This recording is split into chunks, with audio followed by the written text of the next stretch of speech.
Assalamualaikum warahmatullahi ta'ala wabarakatuh. A'udzu billahi minasyaitonir rajim. Bismillahirrahmanirrahim. Innal hamdalillahi nahmaduhu wa nasta'inuhu wa nastahdihi wa nastaghfiruh. Wa na'udzu billahi min shururi anfusina wa min sayyiati a'malina. Man yahdihillahu fala mudilla lahu wa man yudlilhu fala hadiya lahu. Ashhadu an la ilaha illallah wahdahu la sharika lahu وأشهد أن محمدا عبده ورسوله أما بعد فإن أصدق الحديث كتاب الله وخير الهدى هدى محمد صلى الله عليه وسلم وشر الأمور محدثاتها وكل محدثة بدعة وكل بدعة ضلالة وكل ضلالة في النار. Muslimin muslimat yang dirahmati Allah sekalian, alhamdulillah kita teruskan pengajian kita pada malam ini yang bersekitar hadis-hadis berkenaan dengan Al-Quran. Kitab ini seperti mana yang kita maklum adalah Al-Arba'un Al-Quraniyah, karangan ataupun susunan Syekh Ahmad Ibn Abdul Razak Al-Anqari. Dan alhamdulillah pada sesi yang lepas kita telah pun habis membahaskan pada fasal yang ke-6. Pada fasal yang ke-6, dan saya pun telah memberikan sedikit mukaddimah berkenaan dengan fasal yang berikutnya, itu fasal yang ke-7. Muslim-muslimat yang rahmati Allah sekalian, hadis yang terakhir kita baca pada fasal yang ke-6 adalah berkenaan sepotong sabda Nabi SAW, Al-Quranu hujjatul laka aw alaik. Muslim-muslimat yang rahmati Allah sekalian, sebenarnya hadis itu panjang, cuma mungkin pengarang ini ataupun susunan yang diambil oleh pengarang daripada hadis tersebut adalah untuk menunjukkan kepentingan Al-Quran untuk dibaca dan juga diamalkan. Tetapi ala kulli hal, hadis dalam riwayat Muslim itu panjang, dan Syekh Ibn Hajar Al-Haytami dan juga Imam An-Nawawi mengatakan hadis ini yang sekerat ini, kita akan baca kejap lagi sebagai muhasabah kita, dia termasuk sebahagian daripada usulul Islam, sebahagian daripada perkara yang sangat dititik beratkan dalam agama Islam. Bahkan sebahagian para ulama menyebutkan ia merupakan kaedah-kaedah yang sepatutnya sebagai seorang Muslim kita kena berpegang dengannya. Baik, hadis itu suka untuk saya mulakan pada malam ini sebelum kita masuk pada fasal yang berikutnya sebagai ulang kaji ataupun sebagai muhasabah. Nabi SAW menyebutkan at-tuhuru syatrul iman, walhamdulillahi tamla'ul mizan, Subhanallahi walhamdulillahi tamla'ani atau tamla'u ma baina as-samawati wal ard. Was-salatu nurun, was-sadaqatu burhanun, was-sabru diya'un, wal-Qur'anu hujjatul laka aw 'alaik.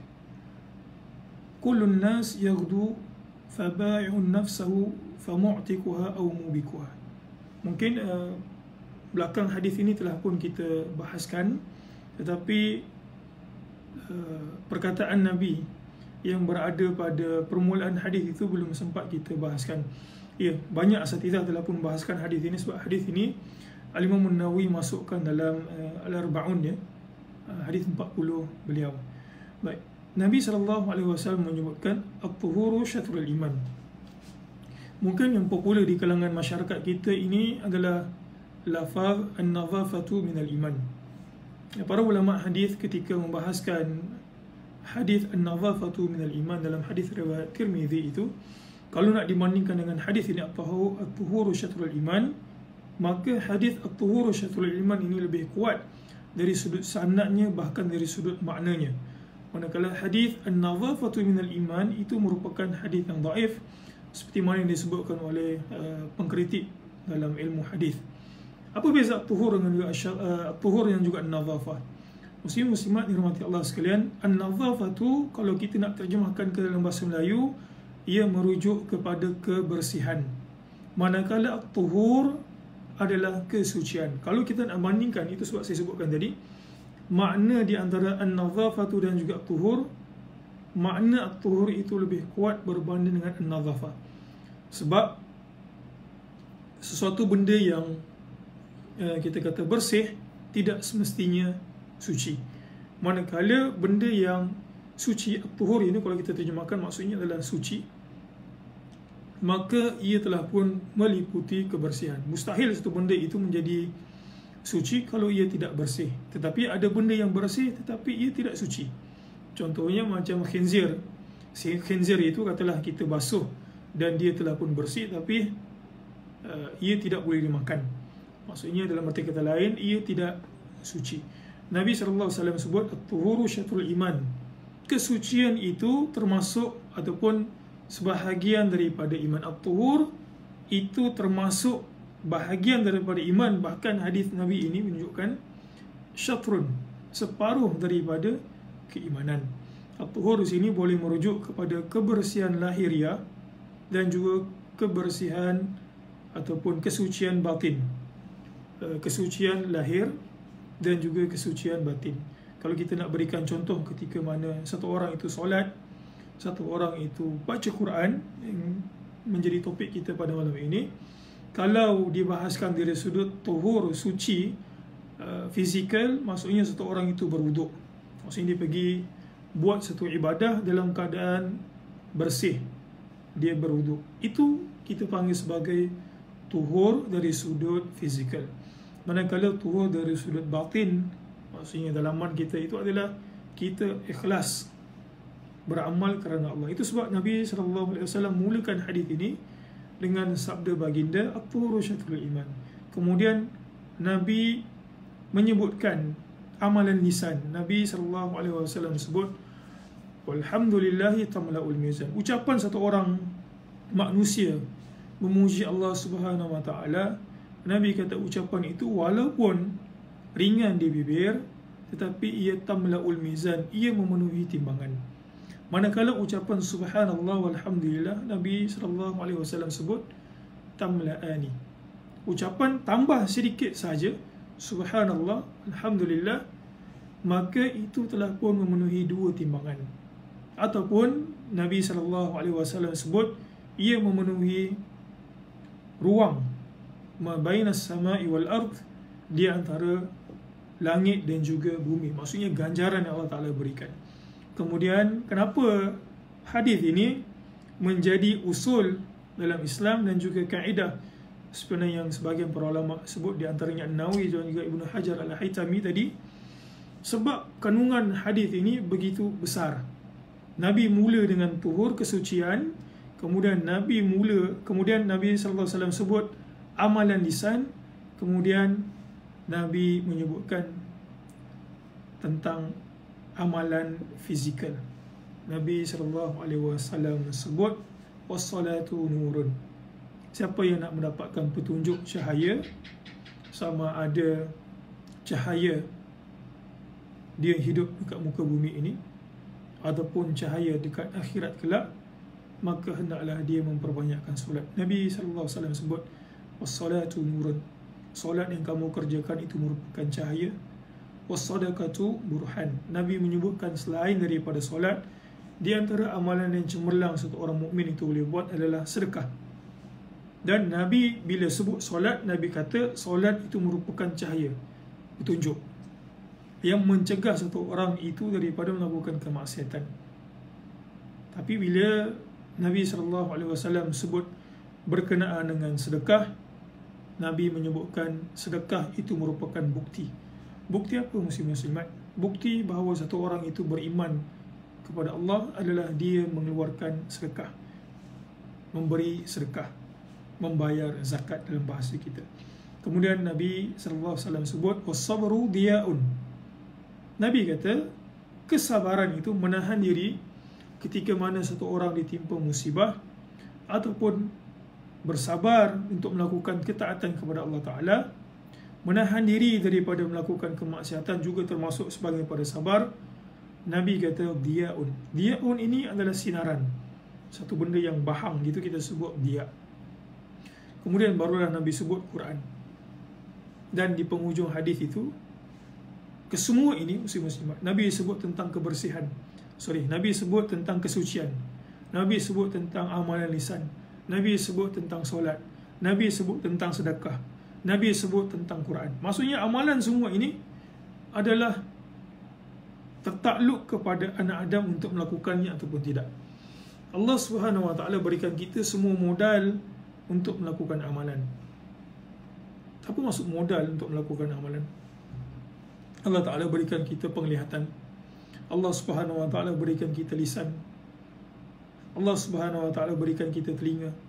Dan segala macam anggota pada tubuh badan kita ini merupakan modal untuk kita melakukan amalan. Termasuklah bacaan Quran. Dan Nabi kata, satu orang manusia itu boleh pilih.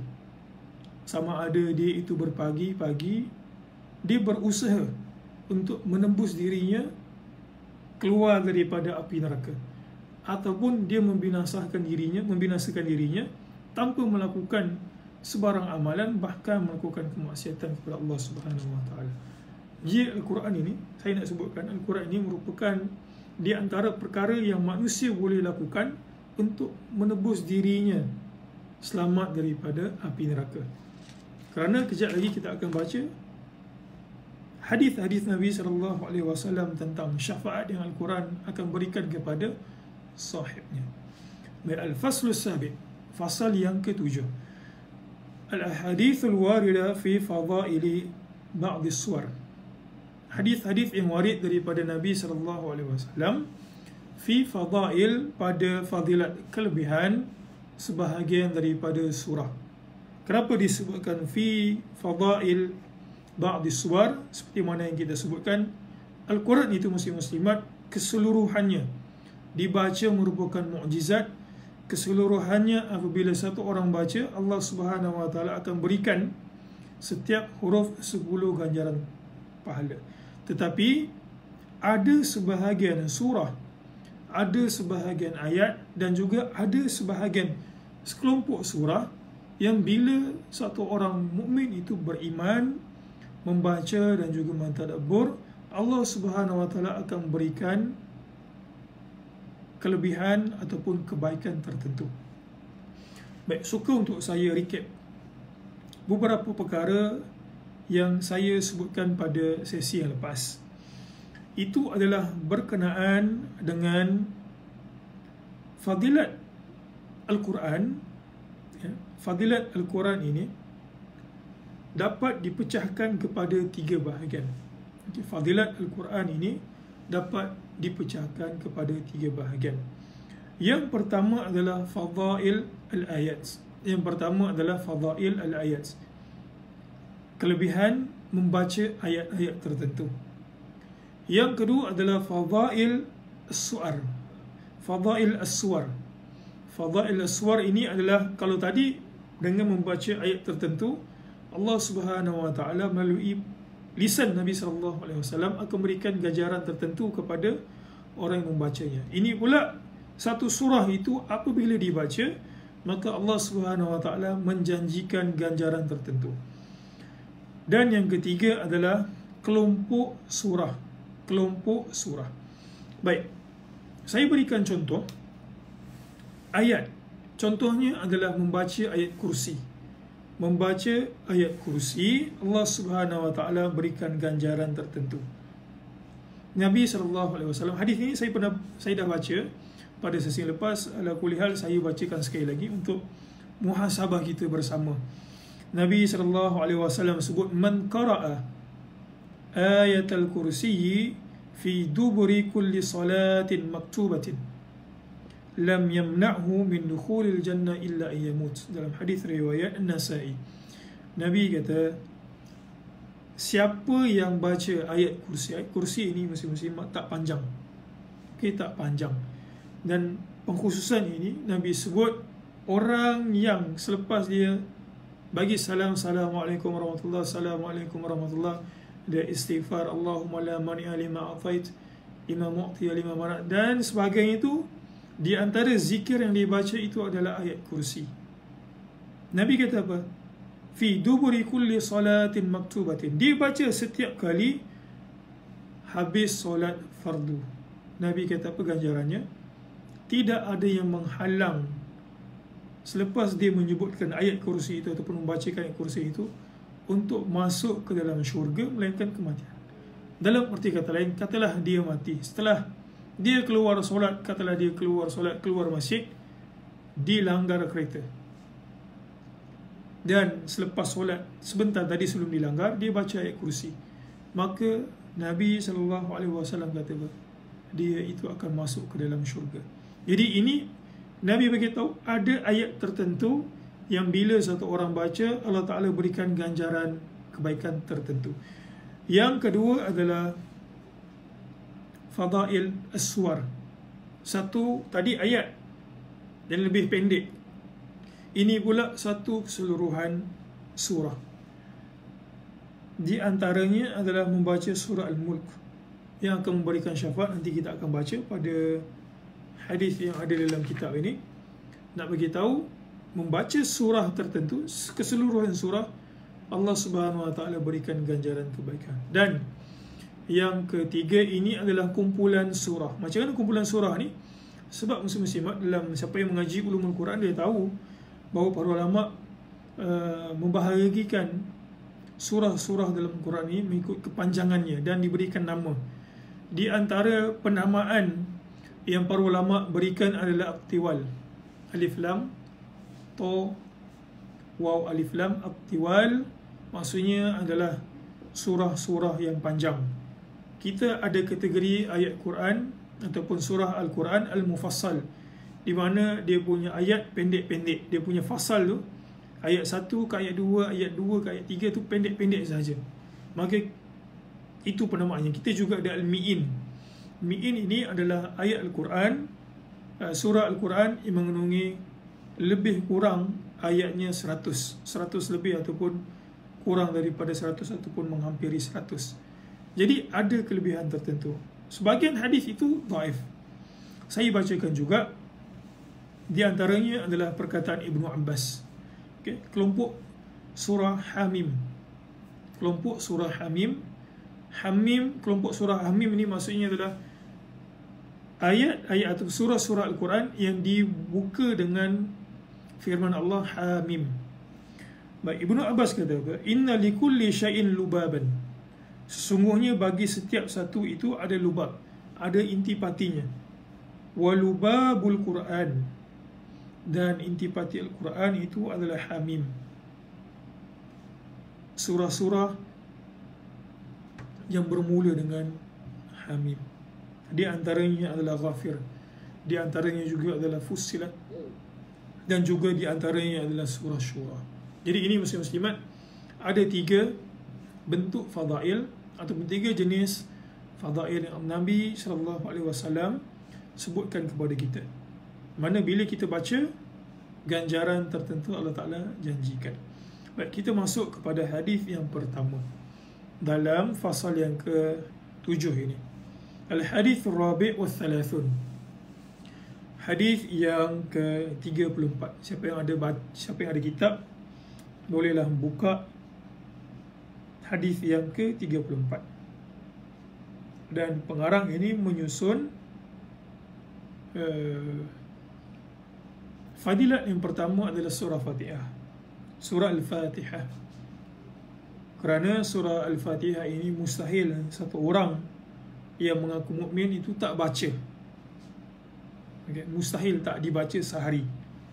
Kalau dia tak baca sehari surah Al-Fatihah ini, maksudnya apa? Dia tak solat. Jadi mustahil satu orang mukmin tak baca surah Fatihah dalam sehari. Kita akan baca kurang-kurang solat 5 waktu, sehari semalam kita baca Fatihah. Jadi padan Syekh ini mula dengan fadilat surah Al-Fatihah. An Abi Sa'id ibn Al-Mu'alla radhiyallahu anhu qala kuntu usalli fada'ani an-nabiy sallallahu alaihi wasallam falam ujibhu.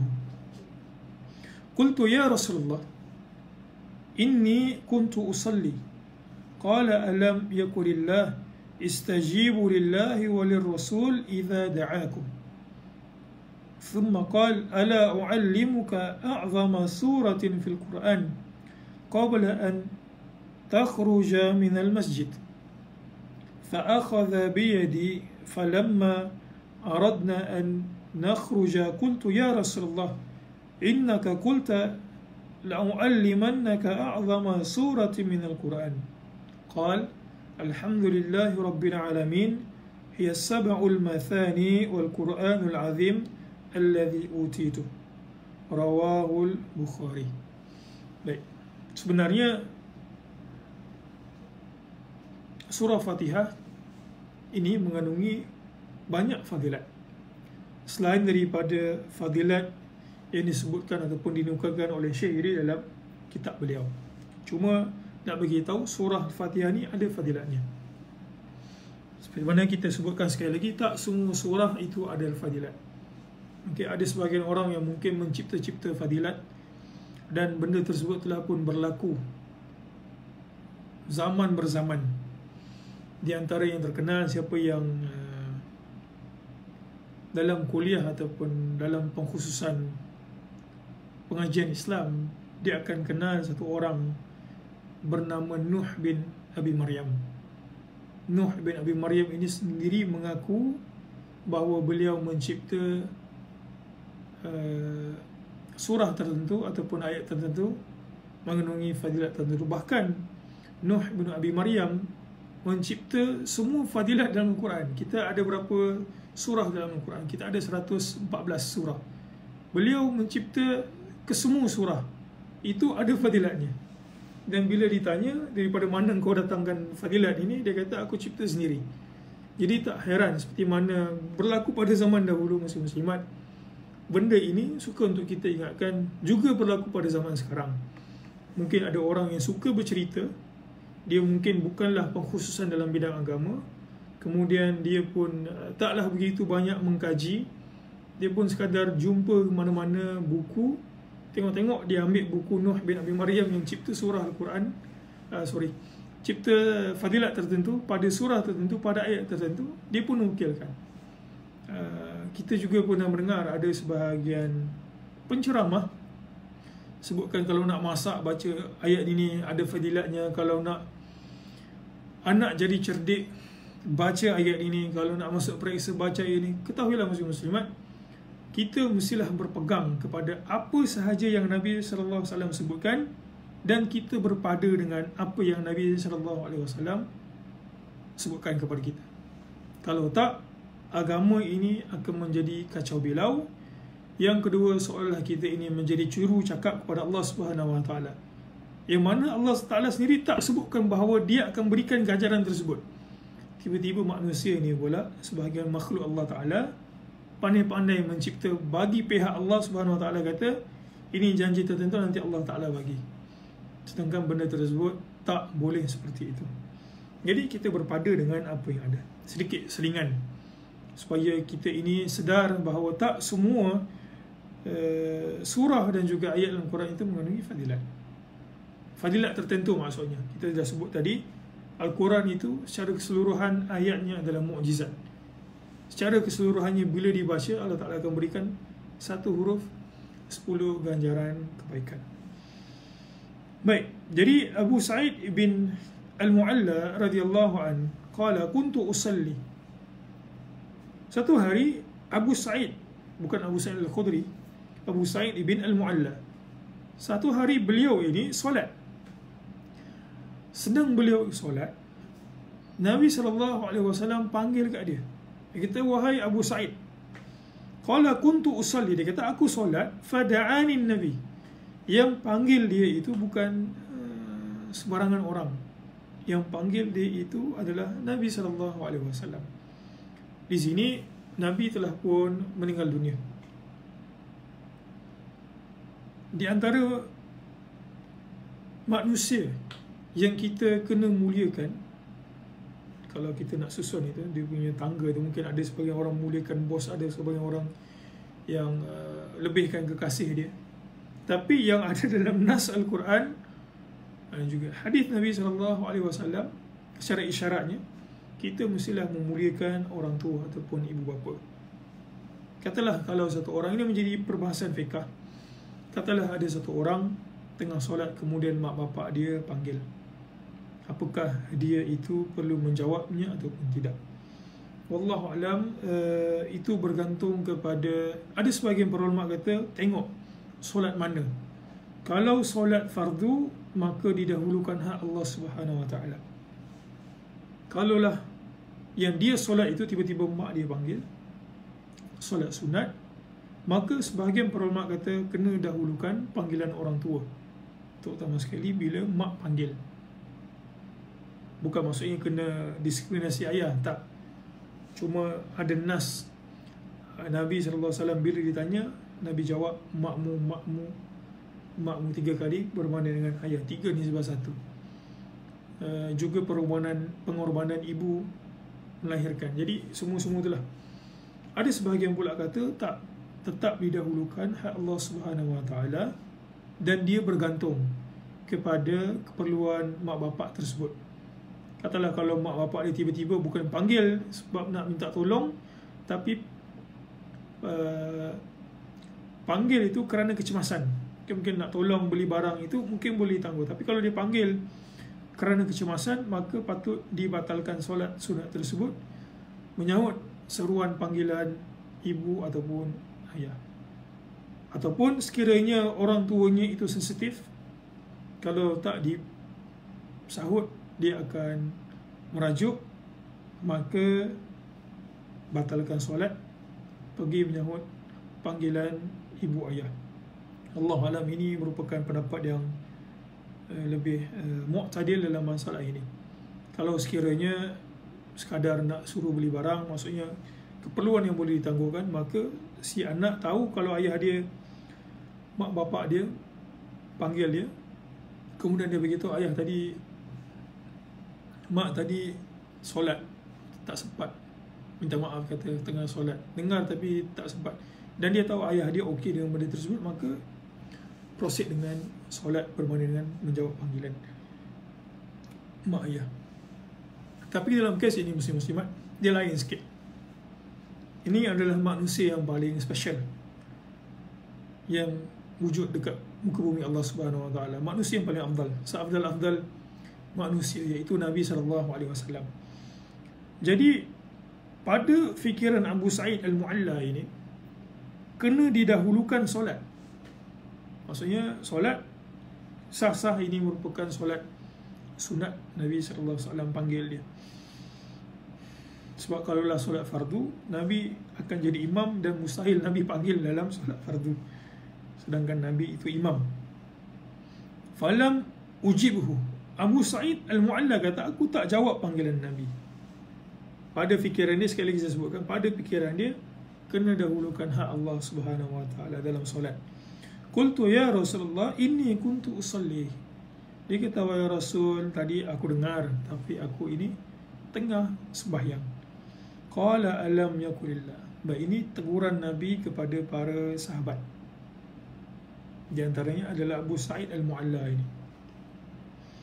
Dan kepada kita jugalah. Kalaulah Allah panggil, contohnya dalam solat, bertembung dengan benda duniawi yang kita boleh tangguhkan, maka kena penuhi tuntutan Allah Subhanahu Wa Taala. Kalaulah satu benda dalam dunia ini, Nabi SAW telah pun meninggal dunia, muslim-muslimat, dan kewafatan Nabi merupakan tanda kiamat yang pertama. Tetapi yang kekal itu adalah ajaran Rasul SAW. Bila bertembung di antara pendapat kita, yang mungkin pada ketika itu kita tak tahu bahawa Nabi SAW telah pun menyebutkan perkara tersebut dan perkara itu bertentangan dengan pendapat yang kita keluarkan, maka menjadi satu kewajipan berdasarkan hadis ini adalah untuk kita menolak ataupun menarik balik pendapat kita. Kalau pendapat kita yang kita keluarkan itu bertentangan dengan sunnah Rasul, maka sepatutnya kita ini insaf. Bila kita baca hadis ini, kita reflect diri kita. Bila benda tersebut bertentangan dengan sunnah Rasul, tak kisahlah dalam muamalat sama manusia, dalam urusan jual beli, rumah tangga dan sebagainya, maka kita tarik balik. Kalaulah ada sunnah yang sahih, Nabi SAW kata begitu, kita pula pernah kata sebaliknya, maka kita jangan segan silu muslim-muslimat Bahkan itu merupakan satu kebaikan untuk kita tarik balik pendapat kita. Bahkan ini kisah yang masyhur. Imam Malik pernah satu hari ditanya, wahai Imam, apakah satu orang itu perlu untuk menyela-nyela jari kakinya ketika mana dia nak membasuh kaki, wuduk maksudnya. Satu orang tanya kepada Imam Malik, wahai Imam, apakah dalam wuduk kita kena menyela-nyela? Menyela guna jari, kita sebut jari kelingking kita ini, di celah-celah jari kaki, jari jemari kaki. Imam Malik kata, aku tak fikir benda tersebut ada. Dia kata, tak apa kalau tak buat. Kemudian ada satu sahib Imam Malik datang berjumpa dengan Imam Malik. Kemudian dia sebutkan riwayat dengan sanadnya bahawa sunnah Nabi SAW itu adalah menyela-nyela jari jemari kaki dengan jari kelingking.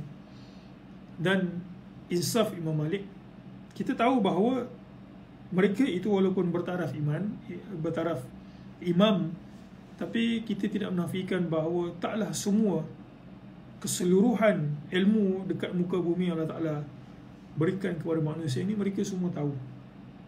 Mereka juga manusia biasa, dengan penuh hormat kita sebutkan. Kalau nak dibandingkan mereka dengan kita, jauh sangatlah. Berapa sangat hadis yang kita hafal kalau kita nak bandingkan dengan Imam Malik. Tapi sebagai manusia, Imam Malik juga kadang-kadang terlepas hadis. Jadi apabila Imam Malik dengar riwayat tersebut dan dibuktikan betul, Imam Malik ketika ditanya sekali lagi, apakah perlu untuk menyela-nyela jari jemari kaki dengan jari kelingking, Imam Malik kata ya, itu merupakan sunnah Rasul. Baik, berbalik semula kepada peristiwa Abu Sa'id Al-Mu'alla ini. Nabi SAW tak jawab panjang. Nabi jawab dalam bentuk ayat Al-Quran dalam surah Al-Anfal ayat ke-24. Nabi kata apa? Bukan Nabi katalah, maksudnya Nabi nukilkan ayat Al-Quran. Istajibu lillahi walir rasul idza da'akum. Istajibu, perintah. Dan kita tahu bahawa setiap perintah di dalam nas-nas syarak Al-Quran ataupun hadis yang thabit, maka ia membawa indikator wajib, melainkan ada qarinah, ada bukti bahawa ia tak wajib. Jadi istajibu, Allah Subhanahu wa taala kata apa? Sahutlah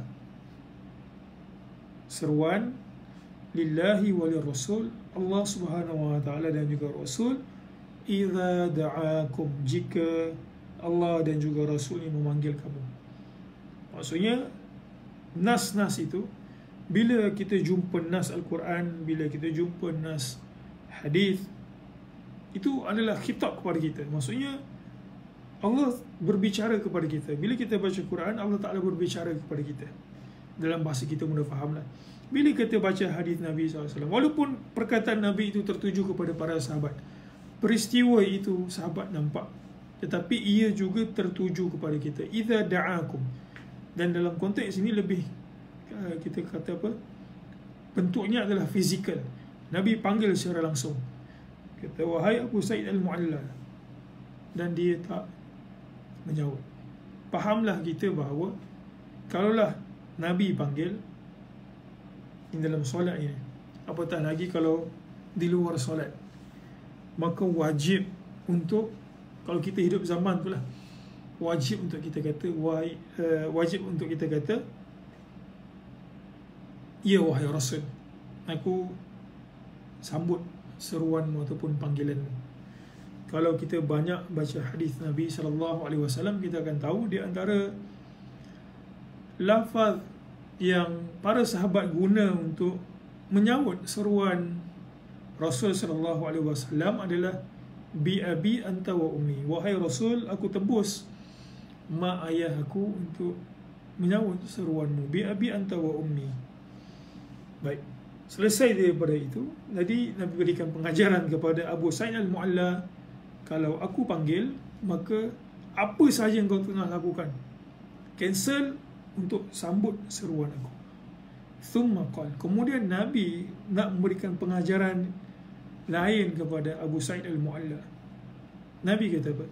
Ala u'allimuka a'zama suratin fil Quran. Dia kata, mahukah engkau aku ajarkan kepada engkau a'zam surah, seagung-agung surah fil Quran. Surah dalam Al-Quran ada 114. Yang paling agung di antara 114 itu, Nabi kata ada satu fil Quran, dalam Al-Quran. Qabla an takhruja minal masjid, sebelum kau keluar daripada masjid. Fa akhadha bi yadi, kemudian Nabi SAW pun akhadha bi yadi, maksudnya Nabi pegang tangannya. Kalau kita bahasa kita panggil apa tak? Kita tuntun tangan ataupun bawa tangan, kita pegang tangan. Ini merupakan kelunakan Nabi SAW kepada para sahabat, dan tak menjadi satu kesalahan juga ketika kita sesama saudara Muslim, adik-beradik ataupun kawan-kawan buat seperti mana yang Nabi SAW ini buat. Nabi pegang tangan sahabatnya. Ini kita juga kadang-kadang kita pegang tangan sahabat. Ini sebagai tarahum, sebagai kita berasa sayang, sebagai persaudaraan, sebagai untuk menunjukkan kelunakan. Nabi tuntun tangan dia. Falamma aradna an nakhruja, maksudnya Nabi pegang sekali, keluar sekali daripada masjid. Qultu ya Rasulullah, Abu Sa'id Al-Mu'alla sebut kat Nabi, innaka qulta la u'allimannaka a'zama suratin. Dia kata, wahai Rasul, baru tadi kau kata aku akan ajarkan engkau seagung-agung surah daripada Al-Quran. Qal, Nabi SAW sebut, Alhamdulillahi Rabbil Alamin. Alhamdulillahi Rabbil Alamin maksudnya adalah surah Al-Fatihah. Nabi beritahu kenapa dia merupakan seagung-agung surah. Hiya as-sab'ul mathani. Ini term yang Nabi pakai dan dibahaskan oleh para ulama. Kalau muslim-muslimat ada kitab, cuba tengok itu perkataan sab'u al-mathani. Sab'u 7. Al-mathani itu apa dia? Para ulama sebutkan sab'ul mathani dia ada dua gabungan. Sab'u ni kalau nak dibahaskan tu dia panjang, tapi saya sebut kesimpulan saja yang majoriti berpandangan seperti ini. Sab'u maksudnya adalah 7, kerana di dalam surah Al-Fatihah kesemua sekali ayatnya mengandungi 7 ayat. Al-mathani itu apa dia? Al-mathani ini adalah at-tuthanna, diulang-ulang. Kenapa Nabi sebut 7 yang diulang-ulang? Kerana seperti mana saya sebutkan tadi, setiap mukmin tidak ada satu hari dia itu, kalau dia betul-betul mukmin, tidak ada satu hari dalam kehidupan itu daripada pagi sampai ke malam nak tidur dia akan membaca Al-Fatihah. Tidak akan ada satu hari dia tak baca Fatihah, mesti dia akan baca. Disebabkan benda itu dia repeat dan dia dalam bentuk pengulangan. Dan biasanya kita akan ulang-ulang. Katalah kalau nak bagi contoh. Biasanya kalau mak ayah sebut dekat anak, kadang-kadang dia panjang, dia bunyikan sebutan tu kan. Dalam bahasa kasar yang mudah kita faham adalah membebel gitu. Apa benda yang biasanya dia akan repeat bebelan itu? Dia punya omelan ataupun mengomel bebelan ataupun apa sajalah, kan mak bapak tu suka. Pastilah benda yang penting. Di antara mungkin jaga diri baik-baik, belajar sungguh-sungguh. Kenapa benda tersebut diulang-ulang? Kerana menunjukkan kepentingan benda tersebut. Ini nak bagi faham cikgu, guru ataupun pensyarah dekat universiti ataupun guru dekat sekolah akan biasanya dia akan ulang banyak benda. Katalah guru matematik, dia kata jangan lupa buat latihan, jangan lupa hafal formula. Kenapa dia repeat benda tersebut? Nak kata benda tersebut kalau tak dibuat, kamu tak akan berjaya. Benda yang diulang-ulang adalah benda yang sangat penting. Hiya sab'ul mathani. Itu sebab Nabi SAW sebut ia adalah 7 yang diulang-ulang. Wal Quranul Azim, dan dia adalah Quran yang agung, allazi utitu, yang aku diberikan. Kenapa Nabi SAW sebut allazi utitu, yang aku diberikan? Kerana surah Al-Fatihah ini tidak ada sebanding dengan dia dalam kitab-kitab terdahulu yang lain, ataupun pernah diberikan kepada Nabi ataupun Rasul sebelum Nabi SAW. Kenapa dia menjadi agung, muslim-muslimat? Kerana kandungan surah Fatihah itu adalah kandungan tauhid, mengesakan Allah Subhanahu Wa Taala, pengakuan hamba dia itu sebagai hamba Allah Ta'ala. Saya ulang sekali lagi, dalam surah Fatihah itu dia adalah bulat, kita kata bulat akidah kita itu Allah Subhanahu Wa Taala Maha Esa. Dari sudut dia lah yang patut disembah, dia lah yang memiliki segala-galanya, mentadbir, dan Allah Subhanahu Wa Taala memiliki nama dan juga sifat kesempurnaan, dan jauh ataupun mustahil memiliki nama ataupun sifat yang bertentangan. Yang kedua, surah Fatihah merupakan pengiktirafan. Bila kita baca tu kan, kalau muslim-muslimat baca, ya tak tahulah, kita selalu baca kan, sehari kurang-kurang 5 kali solat. Ada solat yang 2 rakaat, ada solat 4 rakaat, tak masuk lagi yang rawatib, mungkin solat sunat dan sebagainya, duha, witir. Diulang-ulang, dan pengulangan itu adalah pengulangan kita ini sebagai hamba. Ya Allah, Engkau merupakan Tuhan yang berhak disembah, dan aku ini hamba. Iyyaka na'budu wa iyyaka nasta'in. Kita mengakui kita hamba dan kita ini tak ada apa-apa, mengharap kepada Allah Subhanahu Wa Taala. Baik, ini merupakan fadilat surah Al-Fatihah. Nabi SAW dalam hadis riwayat Bukhari dan juga Muslimat, Nabi kata apa? Ma unzilat fit Taurah. Saya sebutkan tadi kan, yang perkataan Nabi allazi utitu, yang mana Rasul dan juga Nabi sebelum Muhammad sallallahu alaihi wasallam tak pernah diberikan seumpama surah Fatihah. Dalam hadis riwayat Bukhari dan juga Muslim, Nabi kata apa? Ma unzilat fit Taurah, tidak pernah sama sekali diturunkan pada Taurat, wala fil Injil, dan juga dalam kitab Injil, wala fil Zabur, tidak juga dalam kitab Zabur, wala fil Furqan. Bahkan dalam Al-Quran sendiri tidak pernah ada surah yang semacam Al-Fatihah itu, Nabi kata. Wa innaha sab'un minal mathani wal Quranul Azim. Dan Nabi juga gunakan term yang sama, sab'ul mathani wal Quranul Azim. Baik, di antara fadilat lain suratul Fatihah, muslim-muslimat, mungkin ada yang tertanya-tanya kan, kadang kita ni suka kalau baca ini, apa fadilatnya Ustaz? Ni apa fadilatnya cikgu?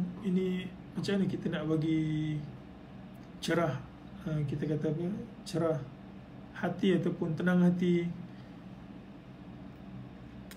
Manusia ini kadang isti'jal itu kan, dia kalut nak dapatkan satu benda. Kita semualah secara fitrahnya begitu.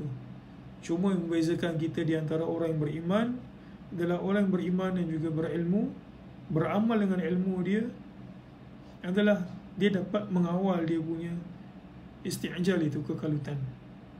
Fitrah-fitrah manusia yang buruk itu dia dapat kawal, syahwat dia dapat kawal. Jadi kadang ada orang tanya begitu, apa dia punya fizikal kan, kita nak, sebab di antara orang yang, di antara ayat yang selalu orang minta adalah ayat nak jadi kaya ataupun lariskan jualan. Lalu kita pun berikanlah ayat ditempelkan ayat 1000 dinar dan sebagainya. Apakah surah Al-Fatihah ada seperti itu? Ya, ada muslimat. Sekali kita sebutkan bila benda tersebut ada. Kalau tak ada, jangan kita mengada-adakan. Sebenarnya apa yang ada ini, agama ini telah pun sempurna. Agama ini muslimat telah pun sempurna. Tidaklah Allah Subhanahu Wa Taala mewafatkan Nabi SAW, melainkan agama ini telah pun sempurna. Bahkan sunnah Rasul itu, katalah dalam bab ibadat, kalau orang betul-betul nak ikut sunnah Rasul, kadang-kadang tak terbuat. Solat rawatib 12, bila kita hitung balik semula, kadang bila kita kumpul-kumpul riwayat itu sampai 20, 12. Yang kuatnya sebahagian para ulama sebut, ada sebahagian menyebutkan 20, itu tak masuk lagi solat sunat umum, puasa. Kadang amalan itu tak dikerjakan. Manusia suka cari benda-benda yang tak ada dan juga nampak macam lain daripada yang lain. Baik, daripada Abu Sa'id Al-Khudri. Ini Abu Sa'id Al-Mu'alla. Abu Sa'id Al-Khudri dalam hadis riwayat Bukhari, pernah suatu hari mengembara bersama dengan sahabat-sahabat beliau. Jadi satu hari mereka ini memerlukan bantuan penduduk kampung, satu penduduk kampung. Dalam hadis riwayat Bukhari, memerlukan satu bantuan daripada penduduk kampung. Dalam istilah kita adalah mereka minta untuk bertandang sebagai tetamu, tetapi kampung itu tidak menerima rombongan Abu Sa'id Al-Khudri bersama dengan sahabat beliau. Ringkaskan cerita, satu hari mereka duduk di luar kampung. Ada satu orang datang berjumpa dengan Abu Sa'id Al-Khudri. Dia kata, ada tak di kalangan kamu ini yang pandai membaca sesuatu? Kerana dia kata, ketua kampung, istilah kita, ketua kampung kami ini sakit. Dalam riwayat disebut disengat. Disengat binatang berbisa. Jadi Abu Sa'id Al-Khudri,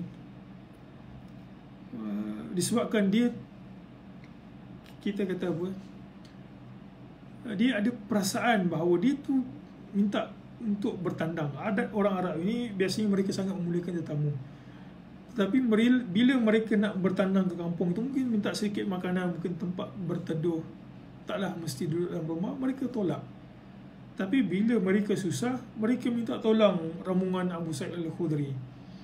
Lalu Abu Sa'id Al-Khudri kata, boleh, tapi dengan syarat kena ada imbuhan, kena ada imbalan. Dalam riwayat tersebut kambing. Dia minta kambing, beberapa ekor kambing. Akhirnya Abu Sa'id Al-Khudri baca surah Al-Fatihah kepada ketua kampung. Akhirnya ketua kampung itu sembuh daripada sengatan binatang berbisa tersebut. Tapi Abu Sa'id Al-Khudri teringat, dia kata, benda ni halal ke tak ni? Minta baca Quran. Bahasa kita ruqyah. Jampi dia ruqyah. Dia ruqyah dengan suratul Fatihah. Dia ruqyah dengan menggunakan suratul Fatihah. Dia baca Fatihah itu saja, kemudian sembuh. Dia baru teringat, benda ni boleh tak dibuat? Kalau begitu Nabi redha tak? Ringkaskan cerita muslim-muslimat, Abu Sa'id Al-Khudri datang jumpa Nabi SAW. Abu Sa'id Al-Khudri pun cerita kat Nabi. Pertanyaan Nabi kepada Abu Sa'id Al-Khudri, dia kata, apakah engkau ada membaca selain daripada suratul Fatihah? Kau pergi tambah-tambah sikit engkau punya perkataan. Abu Sa'id Al-Khudri kata, tak wahai Rasul, aku cuma baca Fatihah A to Z dalam bahasa kita. Bulat Fatihah tu saja, Bismillah sampai Waladhdallin, dan dia sembuh. Dan Nabi kata, tak mengapa kalau engkau ada sebahagian habuan itu, bagi sikit kat aku. Nabi minta sikit. Nabi sebagai, kita kata kawan-kawan gitulah kan, minta sikit kalau ada. Nak kata Nabi berikan takrir. Nabi kata, ya, benda tersebut okey, tapi dengan syarat tadi tu, jangan menambah-nambah Fatihah. Pengajaran lain daripada hadis Abu Sa'id Al-Khudri ini, muslim-muslimat, semua kita ini boleh meruqyah. Jangan ditunggu orang lain untuk ruqyah. kita sebagai mukmin, kita sebagai Muslim yang hari-hari baca Quran, kurang-kurang solat tu kita duduk sebentar, kita baca Quran. Kita juga boleh meruqyah. Tapi yang beza di antara orang yang ruqyah ini sembuh seperti mana Abu Sa'id Al-Khudri dengan kita ini adalah keimanan kita terhadap surah tersebut. Apakah kita yakin dan percaya? Apakah kita yakin dan percaya? Kita yakin juga, beriman juga. Tapi barangkali iman ataupun kepercayaan kita itu tak seperti mana kepercayaan dan juga iman para sahabat. Allahu a'lam. Baik, suka untuk saya nukilkan kat sini beberapa hadis yang warid daripada Nabi SAW berkenaan dengan suratul Fatihah warid, tetapi bila disemak semula jalan periwayatannya, ia tidak sahih ataupun pada peringkat palsu. Di antaranya adalah riwayat yang menyebutkan Fatihatul Kitab Shifa'un minas sum. Okay. Apa yang berlaku pada Abu Sa'id Al-Khudri tadi itu betul. Fatihah menyebabkan boleh menjadi syifa ataupun ruqyah, menyembuhkan. Tapi riwayat yang secara khusus menyebutkan syifa minas sum, surah Fatihah bila dibaca ia merupakan penyembuh bagi racun. Benda tersebut ataupun hadis tersebut tidak sahih. Lagi, Fatihatul Kitab Shifa'un min kulli da'. Surah Al-Fatihah bila dibaca menjadi penyembuh pada setiap penyakit juga tidak sahih. Fatihatul Kitab ta'dulu bi thulutsail Quran. Fatihah kitab menyamai 2/3 Quran juga tak sahih. Allahu a'lam. Baik, taklid. Siapa yang ada kitab, kita baca juga taklid daripada Syekh ini. Katanya Al-Fatihah ruknun min arkanis salah kama thabata 'anil Nabi sallallahu alaihi wasallam wa la tasihhu as-salatu illa biha. Fatihah merupakan rukun daripada rukun-rukun solat seperti mana yang thabit. Thabit ini maksudnya tetap daripada Nabi sallallahu alaihi wasallam. Dan tidak sah solat melainkan dengan Fatihah. Fa'alal muslim. Mungkin dia beritahu kat sini fa'alal muslim. Ini juga teguran baik kepada kita semua. Mungkin yang ada sebahagian yang bacaan Qurannya itu tak begitu bagus.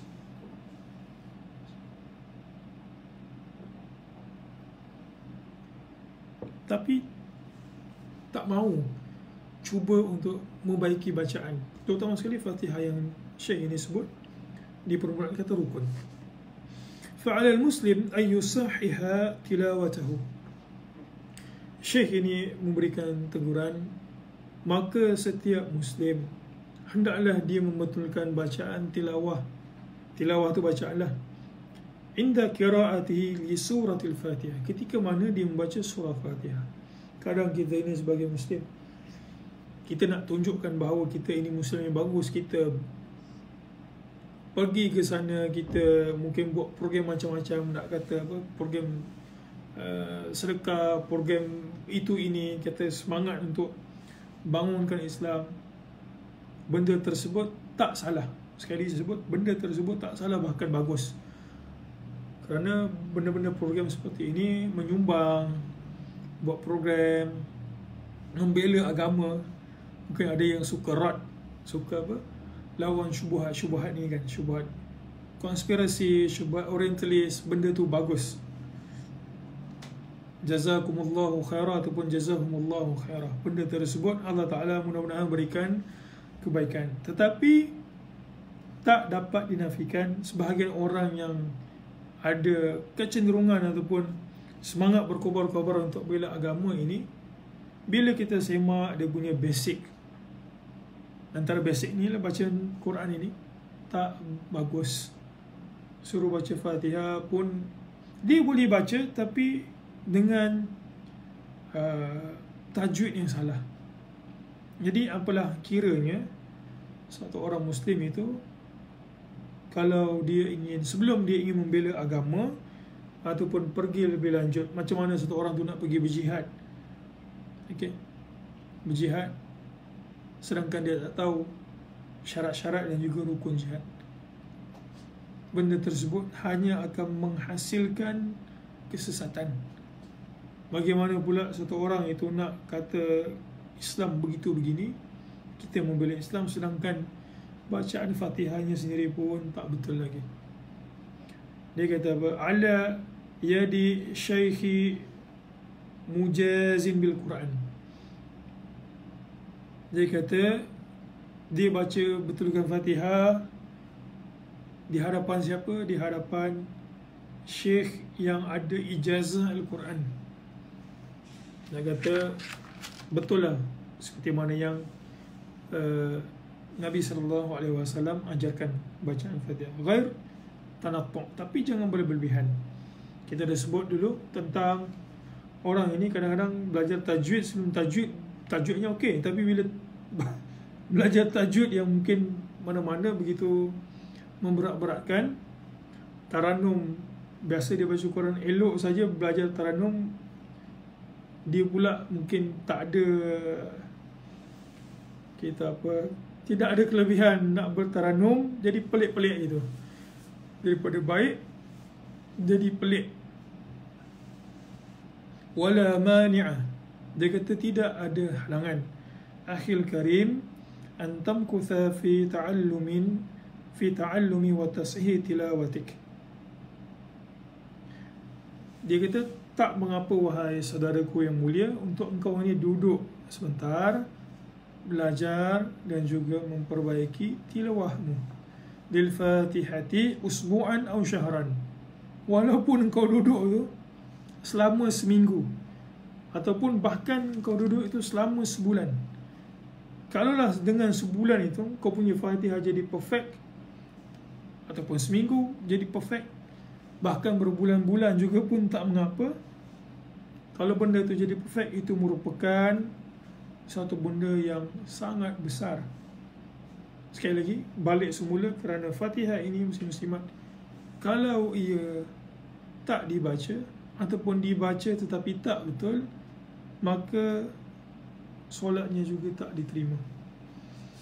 Qala al-Imam Ibn Uthaymin rahimahullah, kemudian Syekh ini menukilkan perkataan Ibn Uthaymin rahimahullah, fa in lam yajid man yu'allimuhu al-Fatihata. Dia katalah dia cari yang percuma. Kan orang suka yang percuma, tapi kadang-kadang yang percuma ni muslim-muslimat, dia ada satu masalah lain pula. Biasanya benda yang percuma orang tak hargai. Jadi kadang-kadang guru pun dalam dilema juga. Tak kisahlah ustaz ke, guru ke, ataupun yang nak bagi satu benda yang percuma ni, kadang-kadang rasa bersalah. Kerana yang percuma ni lah biasanya tak dihargai orang. Jadi tak salah jugalah kalau kita kenakan sedikit beban, mungkin dalam bentuk yuran, tetapi berpada. Suka untuk saya sebutkan hadis Abu Sa'id Al-Khudri tadi itu, di antara hujah para ulama yang membolehkan bahawa guru yang mengajar itu menerima upah. Okay, itu merupakan salah satu dalil. Walaupun kita tak nafikan ada kat situ, ada sebahagian ilmuwan yang mengatakan bahawa tidak boleh mengambil upah. Ala kulli hal, wallahu alam, benda tersebut secara zahirnya adalah diperbolehkan dengan kadar yang tertentu, dengan kadar yang munasabah. Dia kata kalaulah satu orang kau cari-cari nak baca Fatihah tak jumpa, illa bimalin dafa'a lahul mal, mainkan dia kena bayar. Ya, kadang biasa kita dengar kan, pergi enjoy, pergi makan sedap-sedap, boleh takkanlah belajar mengaji, tak boleh. Walaupun benda tersebut nampak macam klise, tapi itu adalah hakikatnya muslim-muslimat. Kadang-kadang bila bertembung ini, kita dengar rintihan daripada orang-orang yang mengajar orang mengaji, kadang-kadang bila guru mengaji datang, waktu mengaji sampai tiba-tiba mak ayah kepingin gitu nak makan kat luar ataupun terasa nak pergi bersiar-siar, biasanya dia akan kata dekat ustaz ataupun ustazah kata hari ni minta cuti kerana family nak keluar bersiar-siar. Jadi benda tersebut adalah satu benda yang tak sepatutnya diperlakukan seperti itu dalam bab menuntut ilmu. Okay, dalam bab menuntut ilmu. Ilmu ini kita sebutkan ilmu yu'ta wa la ya'ti. Ilmu siapa nak, bukan ilmu kena turut dekat dia, tetapi dia kena tunduk, bukan tunduk maksudnya sembah, tetapi dia pula yang sepatutnya kena follow ilmu. Kalau tak, ilmu itu tidak akan berprinsip. Kalau mengaji ni maksudnya dia tak akan ke mana. Dan Syekh Ibn Uthaymin kata, kalaulah dengan membayar itu Fatihahnya menjadi betul, itu merupakan satu benda yang sangat besar. Percayalah muslim-muslimat. Cuma tinggal lagi kita punya kepercayaan tu besar mana kan. Sebab dekat dunia ini Allah Ta'ala tak datangkan pahala itu dalam bentuk fizikal yang kita nampak. Itulah sebab kita ada iman dengan perkara yang ghaib. Kaman lam yajid al-ma'a lil wudu', seperti mana kalau dia tak jumpa air untuk berwuduk, illa bimalin yanfa'u lahu al-mal, melainkan dia kena bayar, maka dia patut bayar. Nak bagi tahu, kalau satu orang itu tak jumpa orang yang boleh mengajar ni secara percuma, sebab semua pun sibuk, sebab orang yang mengajar ini juga kena mencari duit. Kalau para tokoh pada zaman dulu, mereka itu berniaga, mereka itu juga kadang potong kayu api untuk mencari duit. Mereka ada anak pinak untuk disara dan sebagainya. Jadi bila masa itu diambil, sepatutnya mereka mungkin cari pekerjaan, kita ambil masa dia, maka tak salah untuk dibayar. Seperti mana Syekh Ibn Uthaymin kata, kalaulah satu orang itu nak pergi berwuduk dan dia tak jumpa air, melainkan air itu kena dibayar, maka tak salah untuk dia bayar. Kerana muslim-muslimat, benda tersebut adalah pembayaran dalam bentuk kebaikan. Kebaikan itu tak sampai kepada orang lain, melainkan untuk diri dia sendiri. Jadi wallahualam, itu saja yang sempat saya sampaikan pada malam ini. Sedikit sebanyak, walaupun cuma satu hadis yang baru, hadis berkenaan dengan surah Fatihah. Mudah-mudahan kita lebih menghayati bacaan kita.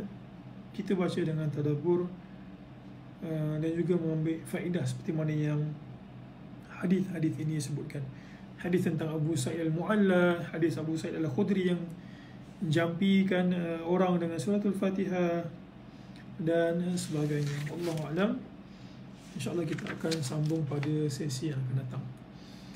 Aqulu qawli hadha wa astaghfirullahal azim li wa lakum. Assalamualaikum warahmatullahi taala wabarakatuh.